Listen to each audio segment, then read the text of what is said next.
Hello viewers, स्वागत है आप सभी का मेरे यूट्यूब चैनल स्कूल ट्यूशन गुरुजी में। बच्चों, आज हम करने वाले हैं आपके प्रकाश, परावर्तन और अपवर्तन चैप्टर के एग्जाम्पलर के क्वेश्चंस को। तो चलिए बच्चों, बिना टाइम वेस्ट किए शुरू करते हैं इन क्वेश्चंस को। इसमें सबसे पहला क्वेश्चन है बच्चों आपका, निम्नलिखित में से कौन सा किसी बिंदु स्रोत से उस पर आपतित प्रकाश का समांतर प्रकाश पुंज बना सकता है? तो ये है अवतल दर्पण और उत्तल लेंस, दोनों बना सकते हैं बच्चों। क्वेश्चन नंबर 2 देख लेते हैं बच्चों। 10 मिलीमीटर लंबाई कोई सुई किसी अवतल दर्पण के सामने ऊर्ध्वाधर रखी गई है। सुई का 5 मिलीमीटर लंबा प्रतिबिंब दर्पण के सामने 30 सेंटीमीटर दूरी पर बनता है। दर्पण की फोकस दूरी क्या होगी? जब आप इसकी कैलकुलेशन करेंगे बच्चों तो ये मिलेगी आपको -20 या -20 सेंटीमीटर बच्चों। क्वेश्चन नंबर 3 देख लेते हैं बच्चों। क्वेश्चन नंबर 3 क्या कहता है, निम्नलिखित में से किस स्थिति में कोई अवतल दर्पण बीम से बड़ा वास्तविक प्रतिबिंब बना सकता है?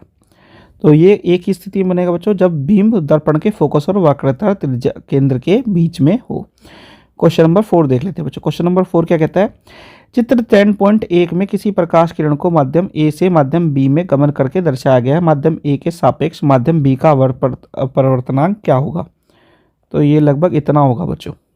ठीक है, चलिए आगे बढ़ते हैं बच्चों। क्वेश्चन नंबर 5 देख लेते हैं बच्चों। क्वेश्चन नंबर 5 क्या कहता है, कोई प्रकाश किरण चित्र 10.2 में दर्शाए अनुसार माध्यम ए से माध्यम बी में प्रवेश करती है। माध्यम ए के सापेक्ष माध्यम बी का अपवर्तनांक कितना होगा बच्चों? तो ये 1 से अधिक होगा बच्चों। क्वेश्चन नंबर 6 देख लेते हैं बच्चों। क्वेश्चन नंबर 6 क्या कहता है, चित्र 10.3 में दर्शाए अनुसार प्रकाशपुंज किसी बॉक्स के छिद्रों ए तथा बी से अपत्रित होकर क्रमशः छिद्रों से सी तथा टी से बाहर निकलता है। बॉक्स के भीतर निम्नलिखित में से क्या हो सकता है? तो सीधी रेखा आ रही है, सीधी रेखा जा रही है, तो ऐसी स्थिति में यहाँ पे सिर्फ हो सकता है क्या? कांच का आयताकार स्लेब।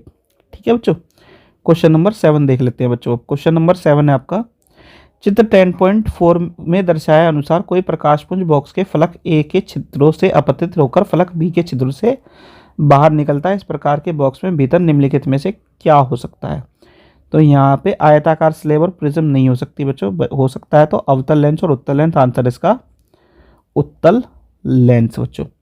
ठीक है, चलिए क्वेश्चन नंबर 8 देख लेते हैं। क्वेश्चन नंबर 8 है बच्चों, निम्नलिखित में से कौन सा प्रकथन सत्य है? तो अब सारे कथन देखोगे तो ए वाला आपको कथन सत्य मिलेगा। 0.25 फोकस दूरी के उत्तल लेंस की क्षमता 4 डायप्टर होगी। P = होता है 1/f। इस हिसाब से आप कैलकुलेट कर सकते हैं बच्चों। चलिए आगे बढ़ते हैं बच्चों।